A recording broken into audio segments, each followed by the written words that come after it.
ये सवाल देखिएगा, ये सवाल कह रहा है आपसे कि एक्सप्रेशन है वो 0 के बराबर है, x 0 के बराबर नहीं है, तो एक्स क्यूब प्लस 1/x³ चाहिए। अब देखिए आपको भी ये चीज़ पता है कि ये जो x की पावर -3 होता है ना, ये 1/x³ होता है, ठीक है। तो आपको चाहिए क्या, आपको चाहिए x³ प्लस 1/x³, और मुझे पता है ये निकालना है मुझे, तो मुझे चाहिए x प्लस 1/x।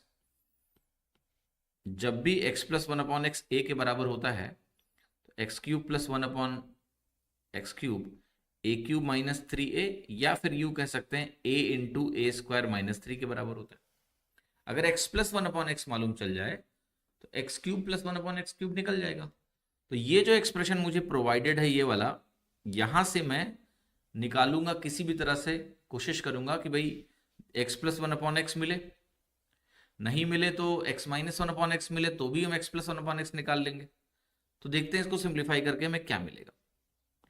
तो आप कहोगे ये जो एक्सप्रेशन मुझे दिया है इसमें सबसे पहला काम तो मैं ये कर सकता हूं कि भाई नीचे में सिर्फ x छोड़ता हूं, पहले वाले ब्रैकेट से मैं 3 को बाहर निकालूंगा, यहां स्क्वायर है तो 3 का स्क्वायर यानी 9 बाहर आ जाएगा, और अंदर बचेगा x प्लस 2। तो ये 9 बाहर आया और यहां बचा x प्लस 2 का होल स्क्वायर।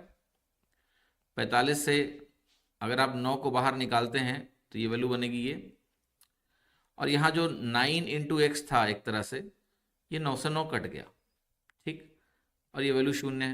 अब x प्लस 2 का होल स्क्वायर जो है इसको मैं ओपन करूंगा तो मुझे मिलेगा x² plus 4x plus 4 minus 5/x equals to 0। x² x से डिवाइड होके मुझे x देगा, 4 मेरा x से डिवाइड होके मुझे 4 देगा, और 4 माइनस 5 -1 हो जाता है जो x से डिवाइड होके -1/x देगा। अब देखिए मुझे यहां से x माइनस 1/x की वैल्यू मिल गई -4 के बराबर। अब जब x माइनस 1/x -4 होता है तो x प्लस 1/x की वैल्यू होती है स्क्वायर रूट ऑफ -4 का होल स्क्वायर प्लस 4, ठीक है, ये वैल्यू होती है। तो ये वैल्यू आपकी बन जाती है √20।